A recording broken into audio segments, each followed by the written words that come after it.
Ohio State University. And I had a career as a chemical engineer. And I did that full time until I started a family and relocated the family to Ohio and realized that a relationship wasn't working and pursued a divorce, and was actually divorced in 2002. Now, I wasn't working at this time. I was a stay-at-home, and I was substitute teaching high school. I took my degree and I got a license in the state of Ohio to teach school. There's a law called Rock versus Cabral, and on reprisal, my ability to earn was imputed at $56,000 a year, and I was making $9 an hour sub-teaching, and I had to move fast. She also put me in arrearages from the day I filed the appeal at $1,100 a month. So my child support was ordered at $1,100 a month. I was in $40,000 in arrearages at the outset, and so I took action. I oathed into the United States Air Force.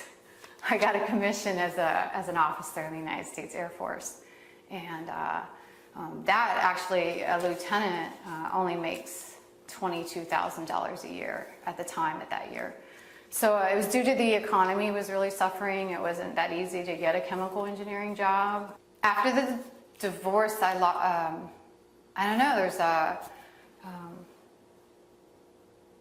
great sense of outrage, despair, uncertainty, which is another reason I felt joining the Air Force would benefit me, but a loss and separation that I still feel to this day. It completely changed me.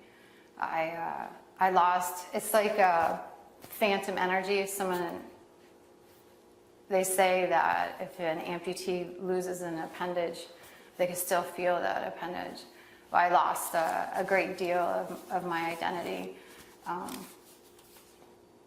I really didn't miss the individual. You know, I was getting healthier because of that. I considered that a self-care move. But the engagement with embroiled in the legal battle and the financial devastation, I was devastated. It was a disaster. When I came home from the Air Force, I brought home a lot of nervous energy, no closure to some incidents, some ongoing concerns, insomnia, restlessness. I left the house. I became homeless. I couldn't stay with my mom, and she was moving back to Ohio anyway. I've been homeless for 5.5 years on 45th and Congress, which is, I've either been in a tent on Cheney Way in Tent City, which is across from the JFK North Memorial Hospital, or under one of the two bridges on the canal on 45th and Congress. I was attacked in Fort Lauderdale. I had my face beaten off me. I had my jaw rewired. So I spent three weeks in intensive care at the VA. I've experienced violence. I would pay for friendship and pay for distance.